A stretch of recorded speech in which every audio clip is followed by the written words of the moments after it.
2019 in general was obviously record precipitations across the state, north to south, and across most of the country, most of the Midwest, earlier on in the spring, through the end of May. And then from there, most of the central and southern part of the state, we had droughts through most of the month of July. And then up north, we had continued rains well through grain fill, and things never really seemed to dry down up there, northern part of the state.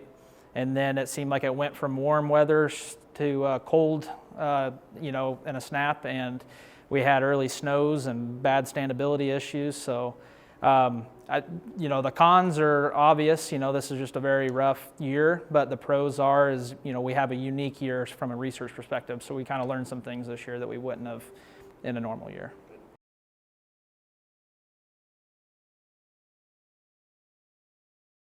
From an environmental standpoint, I think it's smarter to, not put nitrogen on in the fall with as wet as we've been. But I could see it going the other way too, where if the farmer's convinced that he can protect his ammonia and put it on in the fall, that's more convenient for him in some instances. With how wet our springs have been, that is if he can get the crop off early enough to get it done.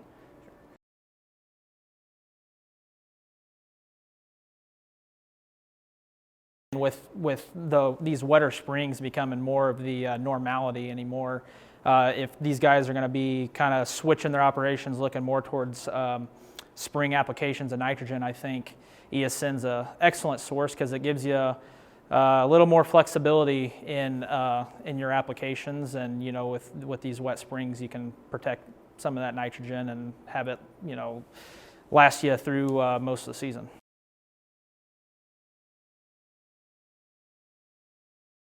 From looking at just ESN, the best application that we've seen is definitely, again, we're doing mainly spring-focused, spring-applied research. But from an ESN standpoint, the best application method we've seen with it is banded beneath the crop row.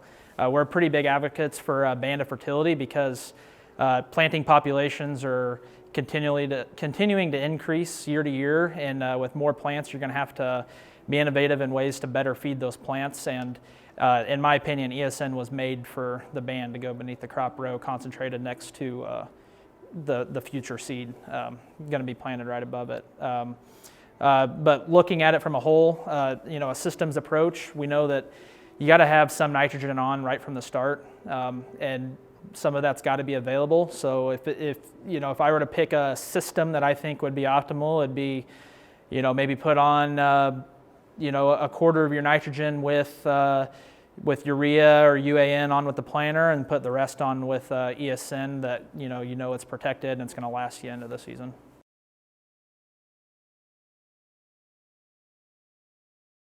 With regulations going to eventually becoming more and more prevalent and tighter, I think we're going to have to bury that fertilizer rather than putting it on the surface. So I think banding nitrogen and phosphorus is going to become pretty common practice. And there's already a lot of guys doing it with their planter, but I think strip tilling, banding that fertilizer beneath the crop row is going to become more and more prevalent. And I think as farms grow in size and our windows for field work become narrower, I think there's going to be more guys trying to put all of their fertilizer on at once in the springtime, with the planter or with a strip bar right before planting.